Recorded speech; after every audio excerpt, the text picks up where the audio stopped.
So welcome dear students once again। और जो बात हम कर रहे थे वो मैं एक्सटेंड कर रहा हूँ। लास्ट लेक्चर में ऑप्टिमाइजेशन टेक्निक के हमने इंट्रोडक्शन देखा। After that introduction now we will go to the extension. और सी मैंने कहा था कि मैं पिछला बार वही रखूंगा। सी केयरफुली, इंट्रोडक्शन लिया, उसकी नेसेसिटी क्या थी ये आइडेंटिफाई की। तो नेसेसिटी कैसे पता चली? टाइम कंज्यूमिंग हो सकता है, टाइम सेविंग हो सकता है, सेफ्टी के लिहाज से हो सकता है। जैसे मैंने रेलवे के ट्रैक का एग्जांपल दिया था आपको, रेलवे के डिब्बे का एग्जांपल दिया था। अपार्ट फ्रॉम दैट मैक्सिमाइजेशन और मिनिमाइजेशन के टॉक्स देखा जा सकता है। इनोवेटिव हो सकता है, यानी कोई नई चीज आ सकती है हमारे सामने। जैसे मैंने डीबीटी का एग्जांपल दिया, डायरेक्ट बेनिफिट ट्रांसफर का एग्जांपल दिया आपको। इनोवेटिव आइडिया थी जिसकी वजह से पूरी सिस्टम थोड़ी सी क्या हो गई, प्रॉम्प्ट हो गई। अपार्ट फ्रॉम दैट फिर मैंने आपको हिस्टोरिकल डेवलपमेंट बताई, जिसमें हिस्टोरिकल डेवलपमेंट में ये कहाँ से चालू हुआ, आइजैक न्यूटन, फिर मैंने कहा आपको लैग्रेंजेस के बाद, फिर आया कॉची, फिर आया डेंजिंग, एटसेट्रा एटसेट्रा। ऐसी चीज़ आइडेंटिफाई करने के बाद 1942 टू 45 जो सेकंड वर्ल्ड वॉर चला था, वो सेकंड वर्ल्ड वॉर का एग्जाम्पल मैंने दिया कि ये सेकंड वर्ल्ड वॉर में ये कैसे आइडेंटिफाई हुआ। जर्मनी और इंग्लैंड के बीच का मैंने एग्जाम्पल आपको दिया था। एग्जाम्पल क्या है, यानी that was a true story. The Prime Minister of England at that time was Winston Churchill.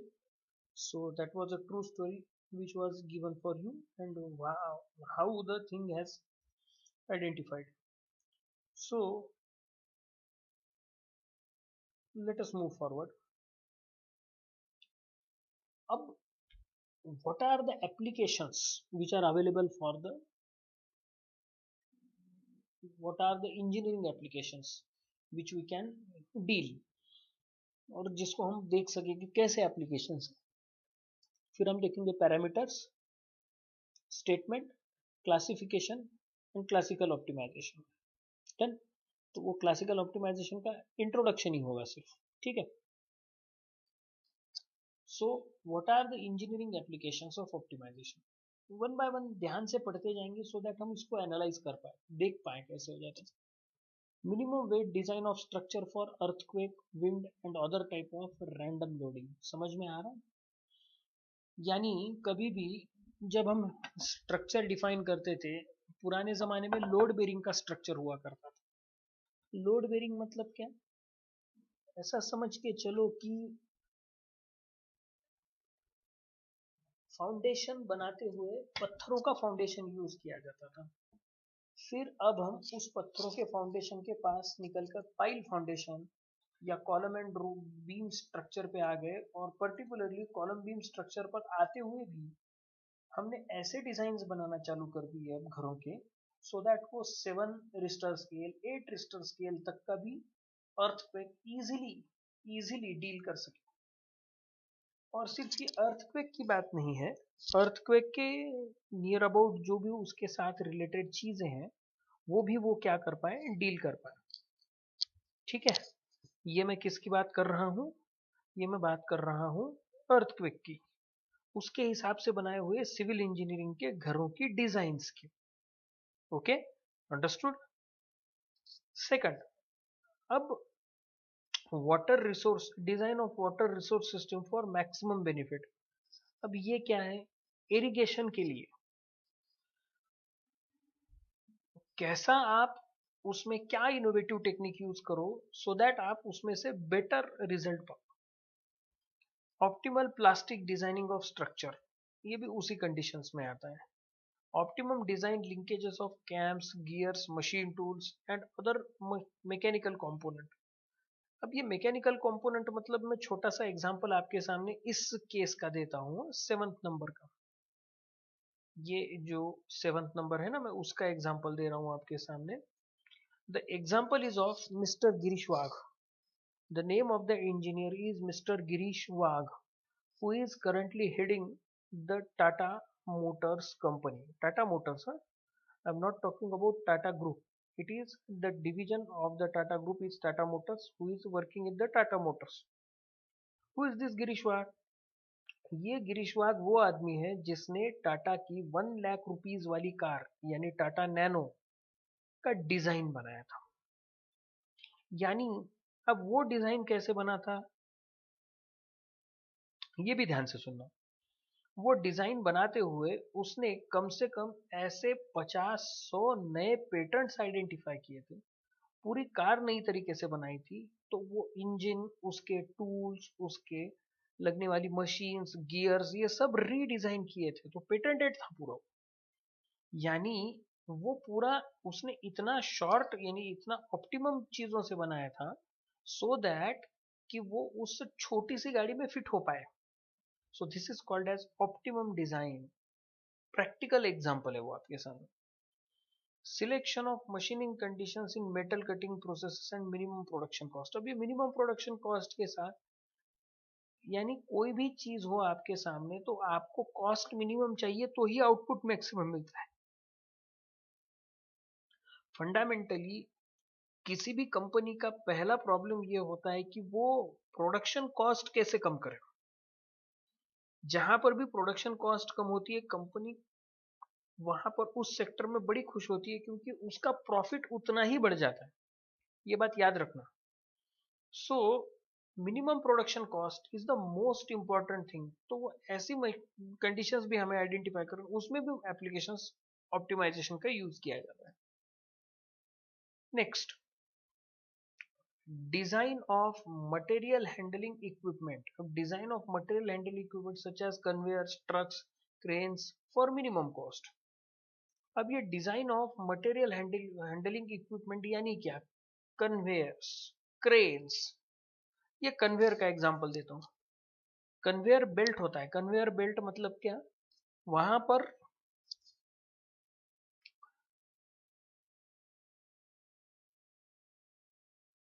हाँ, इसका और एक बहुत ही बेटर एग्जांपल देता हूँ आपको, वो पता ना चले। लंदन ओलंपिक सब लोग जानते हैं। लंदन ओलंपिक जब हुआ था तो लंदन ओलंपिक में उन्होंने, ओलंपिक बेसिकली जब भी होता है माय डियर स्टूडेंट्स, वो क्या करते हैं, एक नई सिटी इस्टेब्लिश करते हैं। वो नई सिटी इसलिए इस्टेब्लिश करते हैं कि वहां पर रेसिडेंस बाद में वो आराम से हो सके सब लोगों को, और वो लोग उसको यूज कर सके, और पर्टिकुलरली वो एक इंफ्रास्ट्रक्चरल डेवलपमेंट हो जाए। जब भी किसी जगह पे ओलंपिक होता है तब वो पूरी नई सिटी इस्टेब्लिश करते हैं वहां पर। ये बात हमेशा याद रखना, सो दैट इंफ्रास्ट्रक्चर डेवलपमेंट हो जाए, ये सब चीज हो जाए, ट्रैवलिंग में प्रॉब्लम ना जाए। क्योंकि जब ओलंपिक होता है तो दूर देश से लोग देखने के लिए आते हैं, पूरे दुनिया से लोग देखने के लिए आते हैं। लंदन ओलंपिक बहुत ही यूनिक ओलंपिक था। उन्होंने ये बनाते हुए एक चीज इस्तेमाल की थी, और वो कंसेप्ट थी रिसाइकलिंग प्रोसेस।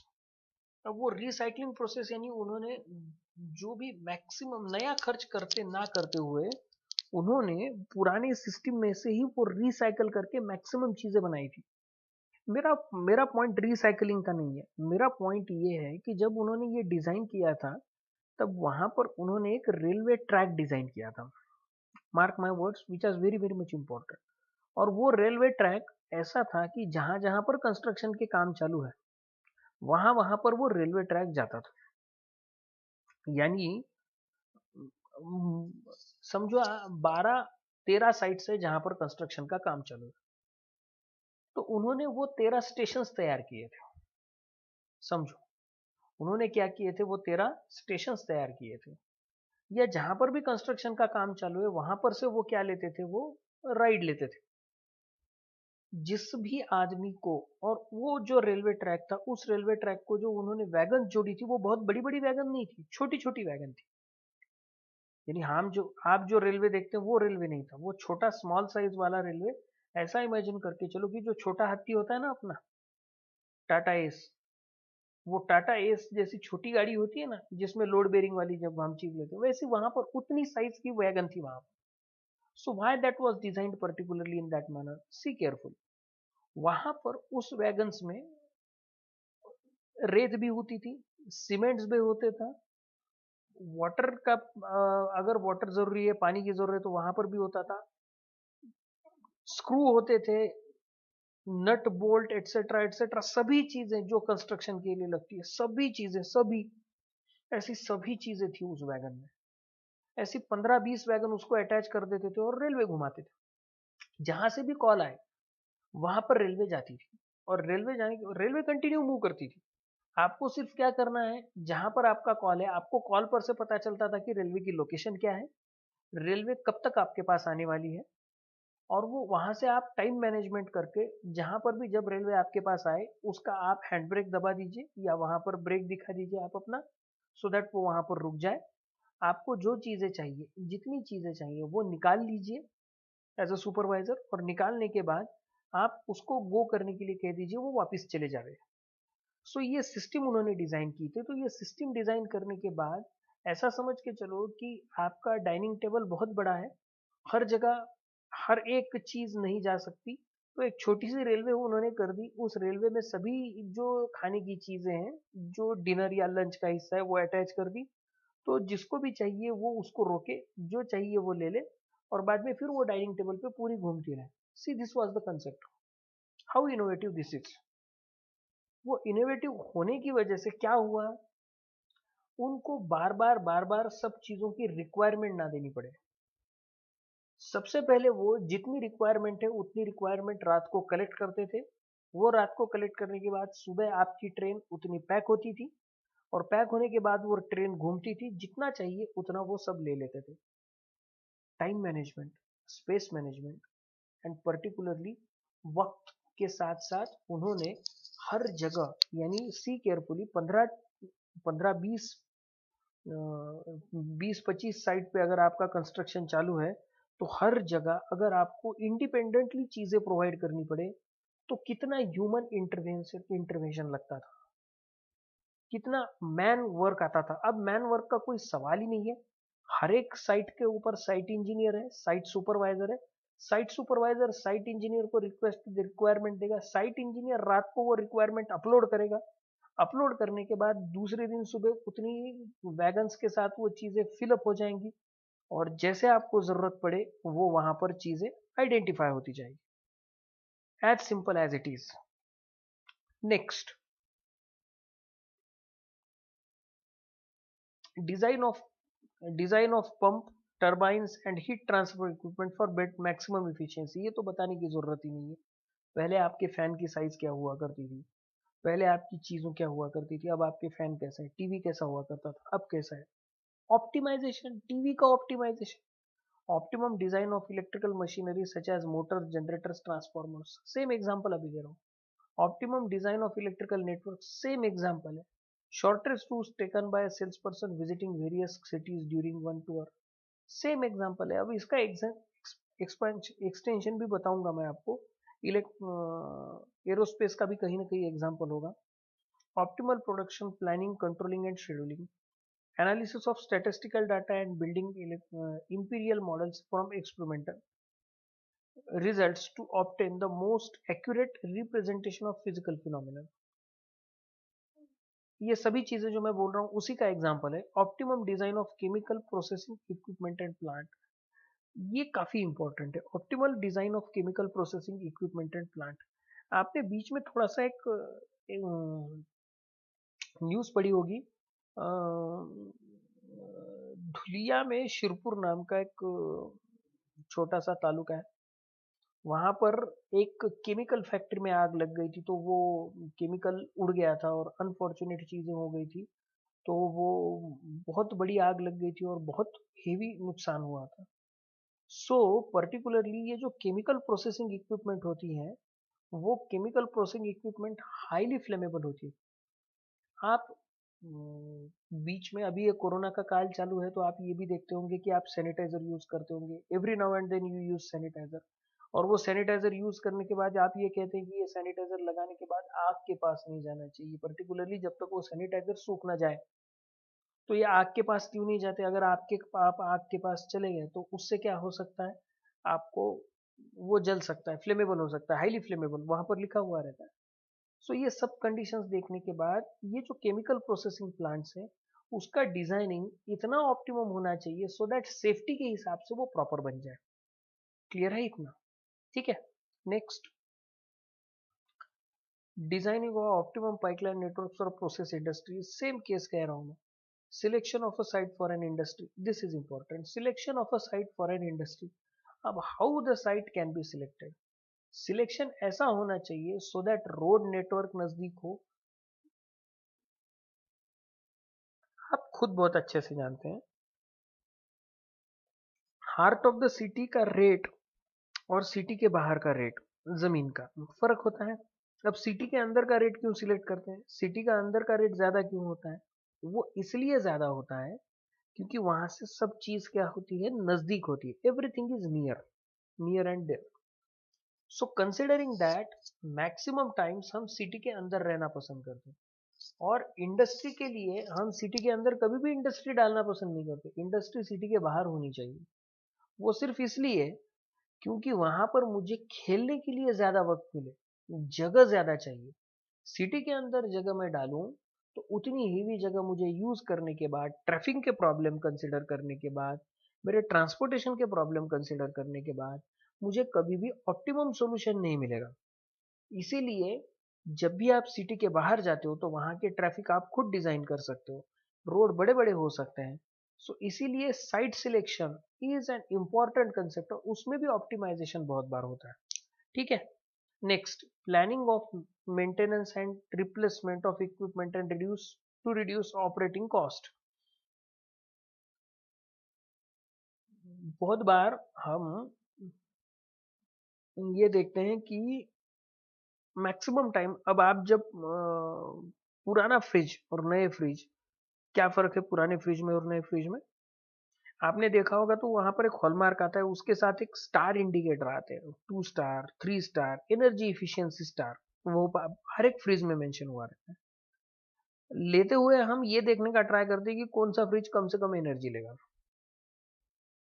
तो ये क्यों लिया करता है? ये इसलिए लेते हैं हम क्योंकि वो सिर्फ और सिर्फ आपका एक्सपेंसेस क्या हो जाए उसमें से कम हो जाए, मंथली एक्सपेंसेस क्या हो जाए, कम हो जाए। फ्रिज आपको ऐसा भी लेना है, फ्रिज आपको वैसा भी लेना है, तो हम ऐसा फ्रिज लेंगे जिसमें हमारा एक्सपेंसेस कंट्रोल हो जाए। तो वो मेंटेनेंस करेंगे, नहीं तो रिप्लेसमेंट करेंगे, सो दैट ऑप्टिमम कॉस्ट जो है हमारी कम हो जाए। इन्वेंट्री कंट्रोल, इन्वेंट्री कंट्रोल बड़ा सिस्टम, बड़ा बेस्ट एग्जांपल।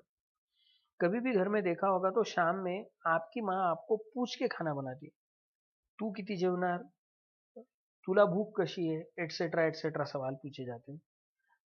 लॉजिक ये लगता है कि ये क्यों माँ ऐसा सवाल पूछ रही है, उसको पता नहीं है कि मैं कितना खाने वाला हूँ या कितना खाने वाली हूँ, एटसेट्रा एटसेट्रा। लेकिन दिमाग में ये नहीं आता कि माँ अल्टीमेटली दूसरे दिन सुबह जो बचने वाली इन्वेंट्री है, इन्वेंट्री मतलब क्या, जो खाना बचता है दूसरे दिन सुबह, वो इन्वेंट्री कंट्रोल करने के लिए पूछ रही है। अंडरस्टूड? उसको कहते हैं इन्वेंट्री। जो बचा हुआ माल है उसको कहते हैं इन्वेंट्री। समझे? उसको क्या कहते हैं, इन्वेंट्री कहते हैं। याद रखो, छोटी सी एक चीज एग्जांपल के लिए बता दूं, बहुत प्रैक्टिकल एग्जांपल है। जो जहां से जो डेयरी वाला कोजागिरी के एक दिन पहले जितना दूध लेता है, समझ में आ रहा है ना, बेचने के लिए कोजागिरी के एक दिन पहले जितना दूध बेचने के लिए लेता है, उतना ही दूध वो कोजागिरी के दिन नहीं लेता है। समझो कोजागिरी के एक दिन पहले नॉर्मल डे पे वो 50 लीटर दूध बेचता हो, तो कोजागिरी के दिन वो 100 लीटर दूध का प्रबंध करता है खुद के पास। वो इसलिए कि लोग 3-3, 4-4 लीटर दूध एक्स्ट्रा लेके जाएंगे। On the same basis, on the same ground, Kojagiri के दूसरे दिन वो फिर से 50 लीटर लेगा, 100 लीटर नहीं लेगा। क्यों? क्योंकि उसकी इन्वेंट्री कंट्रोल होनी चाहिए, इसलिए। Understood? Next, allocation of resources or services among the several activities to maximize the benefit। ये भी वही जो चीज मैं बोल रहा हूँ उसी के हिसाब से था। Next, controlling and waiting the idle times and queuing in the production lines to reduce the cost। Next, planning the best strategy to obtain the maximum profit in the presence of competitor। चलो ठीक है, optimum design of control system, ये सब ठीक है। अब एक मैं चीज बता देता हूँ, ये जियोग्राफिकल ये बहुत ही क्या कहते हैं कॉमन फिनोमिना है। आप गूगल मैप से देखते होगे, तो गूगल मैप आपके सामने जाता है तो गूगल मैप आपको वॉकिंग डिस्टेंस दिखाते हैं, उसके साथ एरियल डिस्टेंस भी दिखा सकता है गूगल पे। आप इन आप देखो जरा सा सर्च करो तो you may find that Google पे आपको एरियल डिस्टेंस भी मिलता है, the distance between Amravati and Nagpur by road and by air. So what is the terminology, ये एयर वाला डिस्टेंस और रोड वाला डिस्टेंस क्या टर्मिनोलॉजी? छोटा सा एग्जांपल मैं बता दूं आपको। सो मैं डिस्टेंस यानी मैं एयर की बात कर रहा था, तो एयर डिस्टेंस और उसकी बात कर रहा था, तो आप ध्यान से सुनिए इसकी। अमरावती और नागपुर के बीच में डिस्टेंस कितना है? 160 के आसपास किलोमीटर, आप बहुत अच्छे से जानते हैं। मुंबई और दिल्ली के बीच में डिस्टेंस कितना है? 1400-1500 किलोमीटर के बीच रोड डिस्टेंस की बात कर रहा हूं। नागपुर और अमरावती का एयर डिस्टेंस कितना है? 130 या 148 किलोमीटर के, 140 किलोमीटर के आसपास। नागपुर, सॉरी, मुंबई और दिल्ली का एयर डिस्टेंस कितना है? 1200 किलोमीटर के आसपास। आप चेक कर लीजिए, मैं क्या कह रहा हूं ये चेक कर लीजिए। तो what is the difference between road distance and air distance? पहले क्या हुआ करता था, जब भी ऑप्टिमाइजेशन टेक्निक हम यूज नहीं करते थे एरोप्लेन में, तो हम जब भी ट्रैवल करते थे वो ट्रैवल करते हुए एक मैप ट्रैवल हो सकता था आपका। वो ट्रैवल मैप कैसे? वो आपको डिस्टेंस बताता था, डायरेक्शन बताता आपको कहाँ जाना है, कैसे जाना है, किस वे से जाना है। वो डायरेक्शन बताते हुए पहले ऑप्टिमाइजेशन टेक्निक यूज करना किए हुए थे, तो हम उसका प्रोग्राम ऐसा बनाते थे कि वो जाएगा तो वो स्टिपुलेटेड प्रोसीजर से जाएगा। जब ओआर मॉडल उसमें यूज आया, ऑप्टिमाइजेशन वाला मॉडल उसमें यूज आया, तो सबसे पहले उसने अर्थ का जियोग्राफिक स्ट्रक्चर यूज किया, फिर लॉन्जिट्यूड एंड लैटिट्यूड में उसको कन्वर्ट किया। लॉन्जिट्यूड और लैटिट्यूड में कन्वर्ट करने के बाद फिर वो डिस्टेंस पर हम फिर वो उस लॉन्जिट्यूड और लैटिट्यूड से आपके सिटी का लॉन्जिट्यूड और लैटिट्यूड में कितना डिस्टेंस, मिनिमम डिस्टेंस हो सकता है, ये आइडेंटिफाई करने के बाद वो नया पाथ बना। जब वो नया पाथ बना उस वक्त से एरोप्लेन में फ्यूल की जो यूसेज था, the amount in which the aeroplane were using the fuel, fossil fuel, immediately get reduced. So what happened? When we were actually minimizing the longitude and latitude, जो हम उसमें longitude और latitude minimize कर रहे थे, वो distance identify कर रहे थे, तो immediately हमारा profit क्या हो गया, बढ़ गया। Aeroplane companies are making more profit in these days, apart from the profits which were used in the mid 80s। 80s में जो प्रॉफिट यूज करते थे उससे अब प्रॉफिट कई ज्यादा यूज कर रहे हैं वो, और वो प्रॉफिट पेट्रोल की वजह से वो कंसिडर मत करना। ऑपरेशनल प्रॉफिट छोड़ दीजिए, वो ऑपरेशनल प्रॉफिट कंसिडर कीजिए। इंस्टीट्यूशनल जो रिक्वायरमेंट है वो छोड़ दीजिए, पेट्रोल और वो फ्यूल तो रिक्वायरमेंट है, वो that is the different case. Clear हुआ इतना? सो ये बात याद रखिए, ठीक। नेक्स्ट, अब हम जाएंगे पैरामीटर्स के पास। ये कौन से पैरामीटर्स है जिसके बेसिस पे ये ऑप्टिमाइजेशन खड़ा है? जिसमें सबसे पहला पैरामीटर है माय डियर स्टूडेंट्स, वो है objective function. What is your objective? This is the fundamental question that has been asked, कि क्या है आपका ऑब्जेक्टिव जिसके बेसिस पे आप ये डिजाइन कर रहे हैं कि मुझे ये करना है, मुझे फला करना है, मुझे फला फला करना है, ये वो। So your objective is to find out the problem which has to be maximized or minimized. करना क्या है, जाना है, कहाँ जाना है, अमरावती के सेंट्रल बस स्टैंड पे जाना है, ये ऑब्जेक्टिव बना। जाना कहाँ है, कॉलेज जाना है, कैसे जाना है, ये बात का बात है। तो what is your objective? The objective function expresses the main aim of the problem oblique model which is either to be minimized और मैक्सिमाइज्ड। अब ये ऑब्जेक्टिव फंक्शन में चीज होने के बाद अब मुझे आगे की चीजें देखनी है। तो ऑब्जेक्टिव चीज होने के बाद वेरिएबल्स। अब what are the variables? A set of unknowns और vegetables that control the value of the objective function. इसका एग्जांपल देता हूं मैं। ऑब्जेक्टिव फंक्शन यानी आपको समझो एग्जांपल के तौर पे घर का ही एग्जांपल है, आपकी कुकिंग करनी है। तो कुकिंग करना है, इसका मतलब खाना बनाना है, ये ऑब्जेक्टिव है। जो चीजें लगती है वो क्या है, वेरिएबल है। समझे? वो क्या है, वेरिएबल है। वो वेरिएबल में दो चीजें हो सकती है, डिपेंडेंट वेरिएबल हो सकता है, इंडिपेंडेंट वेरिएबल हो सकते हैं। दो चीजें आ गई। सिर्फ यही हो सकता है क्या? नहीं, कंस्ट्रेंट। अब ये कंस्ट्रेंट मतलब क्या? 10 बजे के पहले खाना चाहिए क्योंकि 10 बजे मैं घर से बाहर निकलने वाला हूं, कंस्ट्रेंट। दूसरा, गैस चला गया, कंस्ट्रेंट। एक गैस काम नहीं कर रहा है, कंस्ट्रेंट। इतने में ही बेल बज गई, कोई आया, कंस्ट्रेंट। किसी का फोन आया, इंपॉर्टेंट है, जो हम टाल नहीं सकते, कंस्ट्रेंट। ये सब आइडेंटिफाई करने के बाद भी मुझे 10 बजे खाना चाहिए, कंस्ट्रेंट। समझ में आ रहा है मैं क्या बोल रहा हूं? So this is called as constraint. यानी इसमें भी ब्रॉडली हम इसको दो इसमें कर सकते हैं, बिहेवियरियल या फंक्शनल कंस्ट्रेंट या जियोमेट्रिक कंस्ट्रेंट, स्लाइड कंस्ट्रेंट। मैं ये चीजें बता दूंगा आपको बाद में, जब भी मुझे इसकी जरूरत पड़े तब। अगर मुझे कंस्ट्रेंट के हद से मुझे जियोमेट्रिकल या फंक्शनल की जरूरत ना पड़े तो मैं उसका एग्जांपल भी ना दूं बच्चों आपको, ठीक है?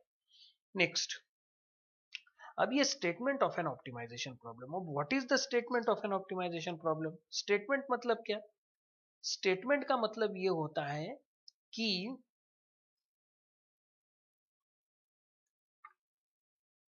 मैं उस ऑप्टिमाइजेशन प्रॉब्लम को किस वे से डिफाइन कर सकता हूं, फॉर्मुलेट कर सकता हूं। तो अब ध्यान से देखना कि optimization problem can be stated as follows, कि हमें फाइंड आउट करना है वो यक्स, हमें फाइंड आउट करना है वो यक्स जो x1 x2 xn से बना है। हमें फाइंड आउट करना है वो यक्स जो x1 x2 xn से बना है, which minimizes f of x, वो f of x जो ऑब्जेक्टिव फंक्शन है, बाद में मैं फिर से एक्सप्लेन करूंगा इसको, वो f of x जो ऑब्जेक्टिव फंक्शन है जो किसी न किसी कंस्ट्रेंट्स के साथ बंधा हुआ है। What are the constraints? The constraints are g I of x. बच्चों ये थोड़ा सा फेंट भी दिखेगा आपको, तो ये G suffix I of X less than और equal to 0 for I equal to 1 2 3 dot dot dot m. Next, L I of x, ये इक्वल टू 0 है। थोड़ा सा प्रिंट मिस्टेक है ये यहाँ पर, ये इक्वल टू 0 है, इक्वल टू 0 है बच्चों, ये याद रखना। Equal to 0 for I equal to 1 2 3 dot dot dot p. What is this? This is a statement of optimization problem जिसमें से f of x objective function है, G I of X and L I of X ये constraints है। Now the thing is that कि G I of X और L I of X क्यों? The thing is that कि constraint एक नहीं है। जैसा मैंने अभी खाने के एग्जांपल के तौर पे आपको कंस्ट्रेंट गिनाए, कंस्ट्रेंट 10 से 12 भी हो सकते हैं, यानी ज्यादा कंस्ट्रेंट भी हो सकते हैं। इन सब चीजों में से मुझे सोल्यूशन निकालना है, ऑप्टिमम सोल्यूशन निकालना है, बेस्ट सोल्यूशन निकालना है। तो that we have to do. Is it clear? That we have to do. अब इसमें क्या है, x is an n dimensional vector called as design vector. F of x is called as objective function. G of x and L of x, Gi of x and Li of x are called as inequality and equality constraint. जो constraint is equal to है वो equality constraint, जो constraint not equal to है या less than equal to है वो inequality constraint. This is called as statement of an optimisation problem. और ये statement of an optimisation problem, ये करेक्शन कर लेना, ये इक्वल टू है, ठीक है. ये statement of an optimisation problem, और ये हमें बार बार अब देखने को मिलेगा. So next, classification of optimization problem. अब ये क्लासिफिकेशन कैसा है? क्लासिफिकेशन ऑफ ऑप्टिमाइजेशन किस किस के ऊपर डिपेंड करेगा? अभी मैंने थोड़ी देर पहले खाने का जो एग्जांपल दिया था ना, वही सब चीजें. एग्जिस्टेंस ऑफ अ कंस्ट्रेंट, यानी कंस्ट्रेंट कैसे है उसके ऊपर भी डिपेंड करेगा. Nature of a design variable, जिससे ये फंक्शन बना है उसका खुद का नेचर कैसा है उसके ऊपर डिजाइन पे डिपेंड करेगा. Physical structure of a problem, problem का स्ट्रक्चर क्या है. खाना बनाना है मोटो है, नाश्ता बनाना मोटो है, या खाना बनाना मोटो है? समझ में आ रहा है मैं क्या बोल रहा हूँ? नाश्ता बनाना है तो केस अलग होगी, खाना बनाना है तो केस अलग होगी. Physical structure of a problem. Nature of the equations involve, nature of the equations involve मतलब कौन कौन सी चीज है, क्या खाना बनाना है.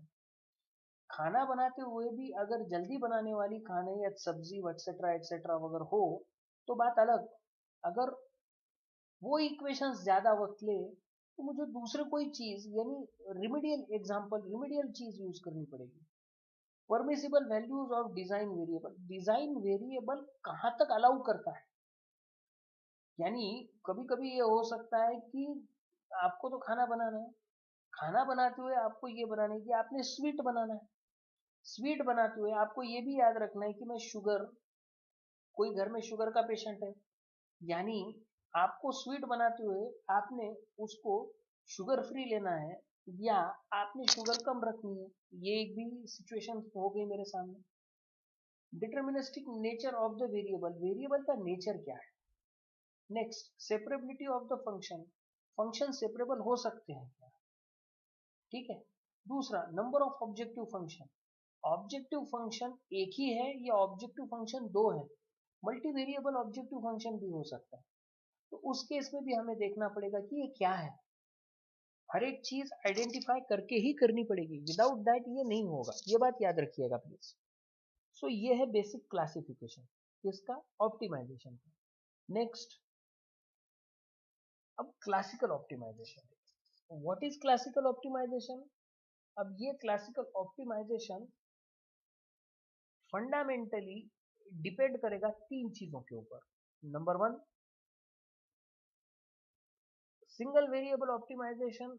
Number two, multivariable optimization with no constraint. Number three, multivariable optimization, multivariable functions particularly with both equality and inequality constraints.